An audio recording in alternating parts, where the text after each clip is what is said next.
Hey guys, welcome back to another video. So today is another art doll video. It's this little another leopard seal commission. This one's a smaller piece. So the other one, if you remember, if you watched my previous video, it was a really huge one.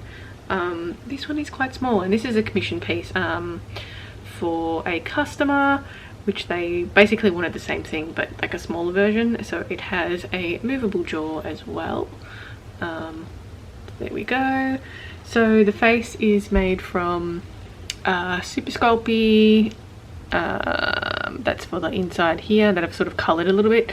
The main part is Sculpey Original, and the teeth are translucent Sculpey, and it has that joint for the movable jaw. The body is made from a minky fabric, which I airbrushed. So that's a little look. And flippers are also posable, all that sort of stuff. Glass eyes, you know, all that sort of mumbo jumbo. So if you want to know how I made this guy, then keep watching. Okay, so for this little leopard seal, I am making this with a movable jaw. The previous leopard seal I also did with a movable jaw. It was just really large. So this one, the customer wanted something a bit smaller. So what I'm doing is basically the same sort of process. I'm creating the lower jaw first, and then I'm going to have to pre-bake this with the teeth in, just so it is nice and solidified. So the pink Sculpey that I'm using is custom coloured that I've done with some Super Sculpey. So that's the sort of translucenty beige colour. And I've added a tiny bit of red Sculpey into it to create this little pink tone. And then with the teeth, I'm using translucent Sculpey, so I use that mostly for teeth and nails and stuff like that. But basically I just pop out some little dots where I want the teeth to sit, and I can create little cones and little trident shaped teeth. So leopard seals, they seem to have trident shaped teeth along the back, so sculpted a little of those and pop them in there, and then I'm going to pre-bake it before I move on to anything else. So I've also sculpted the upper jaw, so I'm going to start off by sculpting the total head piece for the upper jaw, and I'm basically just making sure that the two jaw pieces sit nicely together, nice and snug, so when the whole doll is put together, the jaw opens and closes really smoothly. So I'm adding some Sculpey Original to the top of the jaw, and just basically sculpting a really rough head.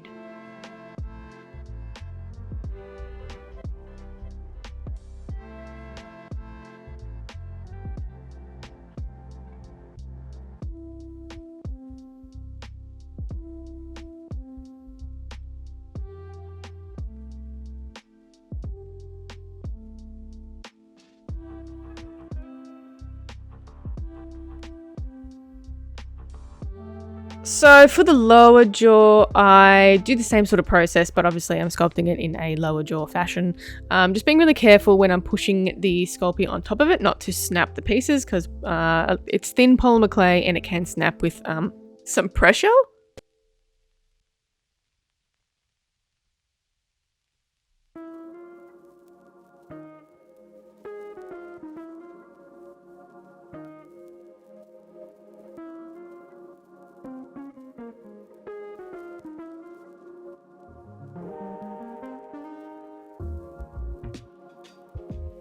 And now that I'm happy with the way the structure is, I can start adding the final little details, or just like meshing out the details. So starting off with the little nostrils here, and I have them a little bit open, so I did that with the last one too. I think it's really effective to show open nostrils, so I just sculpted in with my sculpting tools little nostrils there, and then I'm going to start adding where I want the eyes to be. So I'm basically adding a little eye well for this one, and I use glass cabochons for the eyes, which I normally either paint or customize.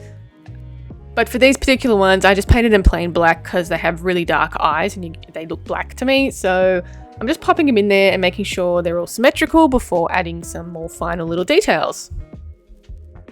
So for the little eyelids, I roll out some little wormies and just place it around the cabochon that I put on there, and sort of just start adding some more structure and details to the eyelids. And you can sort of create different expressions if you move the worm around. You can create like an angry expression or a happy one, you know, all sorts of things. So I wanted like a semi-angry-ish one. Alrighty, so once that is all baked and I'm happy with that, I don't add too many details to the sculpting just because I'm going to be covering it in some minky fabric. So I've created the structure of the movable jaw. I have a tutorial in my shop if you're interested in how I make my movable jaws. It's at creaturesandnat.com. I try to make my tutorials pretty affordable, so they're quite cheap. And then I start adding a little bit of paint around the areas that are going to be shown, so a little bit of black. And then I can start creating the armature. So I've popped on all of my armature sockets. I'm using a 1/8 scale ball and socket armature. So it is a plastic ball and socket armature around there. And then I wrap around some pipe cleaners. And the only reason I do that, I get a lot of questions about the pipe cleaners. So because I needle felt the body with polyfill and I use a plastic ball and socket armature, it makes it quite slippery to curl the polyfill around it. So by adding the pipe cleaners, it has something to grip to, so it makes it so much more easier to attach the polyfill, so it doesn't provide any structural detail or anything like that. And then I can start needle felting a basic form, which will kind of be like a muscle tone before I add the fabric. So for the fabric, I'm using the same fabric as I did with my other leopard seal, and I'm just using a minky fabric. I think it works really well because their fur is quite short and it kind of looks a little bit wet as well. So I think it's a really nice fabric to use for seals, or a leopard seal in that case. So I'm basically pinning the torso piece around the middle of the body to begin with, and then I will sew it up using a ladder stitch. And because I'm using a fabric that doesn't have a pile or length of fur on it, it takes a little bit longer because you need to basically do really small stitches to create a blind stitch and make sure the fabric sits nice and flush and doesn't create any sort of wrinkling. So it takes a little bit of time to do these types of dolls when I'm using like a flat fabric. But get yourself good quality thread. I used a Gutermann thread. It's really good because you need to pull a bit of tension on the thread, and cheap threads snap and it drives you insane. Okay, so for the flippers, I do something a little bit different with these ones. I find it easier to sew it up on the sewing machine. So I've created a pattern for the flippers on the sides and also the flippers on the tail. And these are just basically a smaller version of what I did on the bigger doll. So I'm cutting out two sides and then I'm going to sew it up on the sewing machine and then flip it the right way around. Then once it's all sewn up, I can start adding some detailings like the sort of muscle tone or structure inside of the flipper piece. And I do that by sewing it in.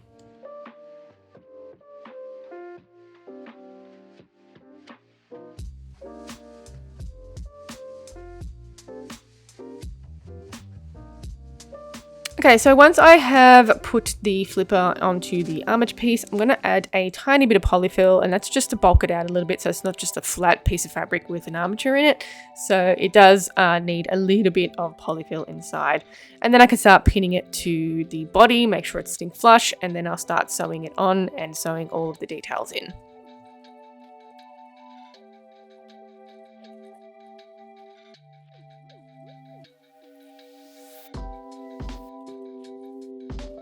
Again, I'm using a ladder stitch with the same thread because it needs tension, basically. So you need a good quality thread.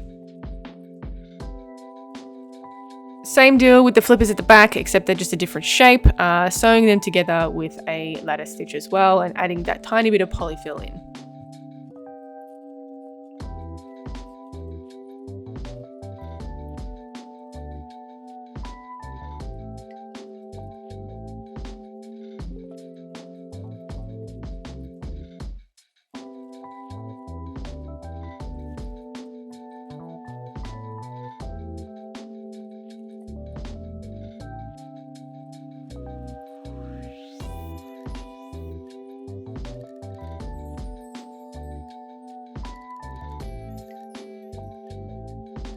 Alrighty, and moving on to adding the fabric to the head. So these ones are a little bit of a tricky fabric to add to the head. It's not your stock standard technique that I do for faux fur, but basically what I do is cut out a larger piece of the fabric and slowly just start gluing it on, sort of inch by inch really, or centimeter by centimeter. just making sure that I'm pulling the fabric pretty tight so I can get rid of that wrinkling, and making sure the glue sort of starts drying so it sticks properly. So I'm using a fabric glue. It's a really tacky fabric glue that dries quite quickly, and just basically laying it on top of my structure that I've sculpted, letting it dry a little bit, and then cutting the excess off. I find this technique works really well, but obviously you need a little bit of a stretchy fabric to do this. And because I've got a movable drawer in this doll, I need to sort of account for that posability. So I basically need to attach a piece from the lower jaw to the top jaw, and that sort of sinks it and puts it in place, and joins the pieces together. And I always make it dry with the jaw open, so it has that maximum stretch of the fabric.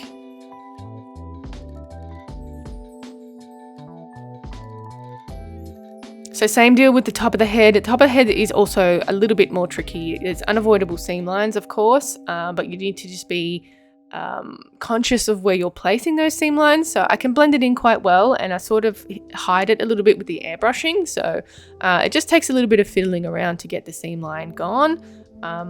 But yes, I'm also going to be adding a little piece of fabric inside the jaw just to cover where that hole is, where the gap is and the armature sits. So I've got a little piece of fabric that I'm going to place in there, glue it up, and then mix up a piece of colour that is exactly the same as the inside of the mouth, and paint that. And just for around the eyes, I've applied glue around the eyes, and then I'm going to cut out the fabric where the eyes sit so it is nice and clean, and then I'm going to sort of blend it in to where the sculpture is. So I've got little crevices and stuff. So it's a very similar technique to how taxidermists apply the skin to their forms, but I'm basically doing this with just fabric and not skin.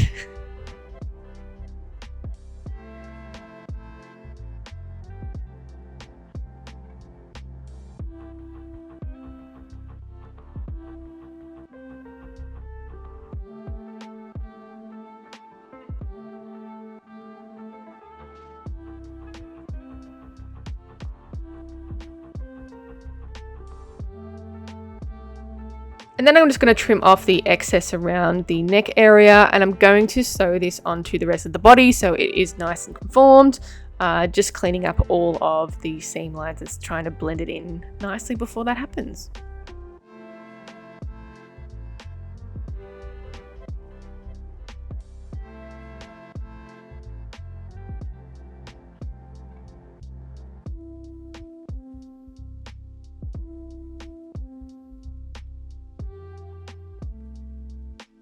And again, same stitch, ladder stitch, just sewing it all around and trying to get that seam line to sort of disappear within the folds of the body.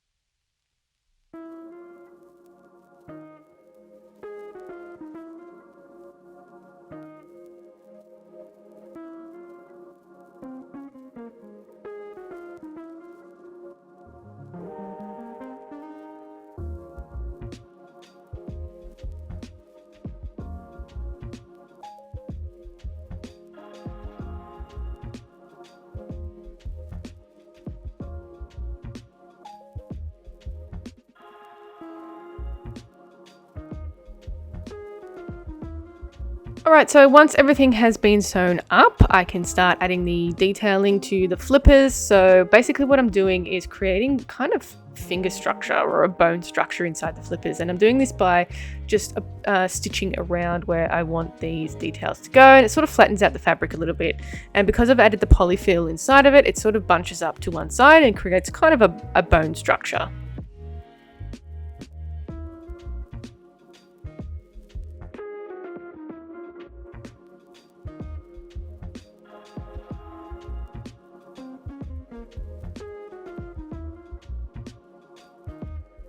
Alright, so once that piece inside the mouth is dry, I've mixed up a bit of paint that looks exactly the same as the gum line. So I'm just going to go in and paint that fabric piece, and it sort of blends in really nicely and, you know, seals off that open gash.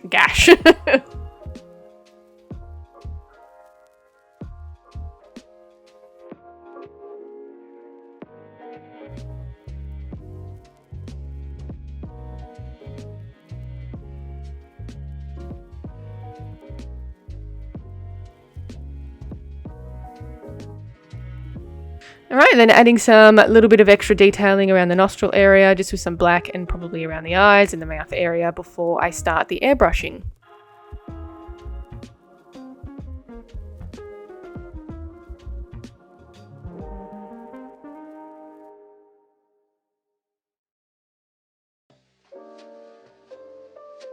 Alright, time for the airbrushing. So I'm using some acrylic paints for this particular one, but I also do use a brand called Jacquard. It is a fabric, they offer a whole range of different paints, but I really like the way their fabric paints are. So you mix it up with a little bit of water for the airbrushing so it feeds through that airbrush. So this airbrush is a smaller airbrush. I have now gotten a bigger one, so I should be able to do these pieces a bit faster. So this is like a highlighting airbrush, so it only spits out a small stream. The other one I got is a much larger stream, so I should be able to do, you know, full airbrushing coats a lot quicker than this one, but this is what I had at the time. But I'm creating sort of like a little modeling effect on the body, because they've got a lot of whites and a lot of spotting on their body. So in you know, it really works well for modeling effect smaller airbrushes, but it just takes a lot of time to do it. So I'm basically applying that first coat of a lighter grey, and then I go in with a bit of a darker grey to add the little details and add the spotting on underneath the belly. But yes, it's very time consuming, this particular piece with the airbrushing, but I think it works really well with the modeling effect. And then I add, you know, some shadow tones and stuff around that bone structure in the flippers. Right, so that's pretty much it from me today, guys. This one was a commission piece, so it is now sold. I do have dolls in my shop. US customers, I need to keep you updated with the shipping policies. Shipping has been suspended, but just because your president is at full and does not has not organized anything to pay the tariff, so a lot of countries have suspended shipping over there. But anyway, if you desperately do want a doll, I can put a deposit on it just to hold it, and we can sort it out when the shipping resumes to the US. But in the meantime, you can also support me at all of my socials, creaturesandnat.com, TikTok, Instagram, Facebook as well. And I also do a lot of live, so check me out and give me a like. Don't forget to like, comment, subscribe. All that stuff helps my channel grow and helps me making these pieces. But yeah, thank you for watching. Let me know what you think. Let me know if there's any dolls that you want me to make in the future. Leave it in the comments below, and I'll catch you in the next one.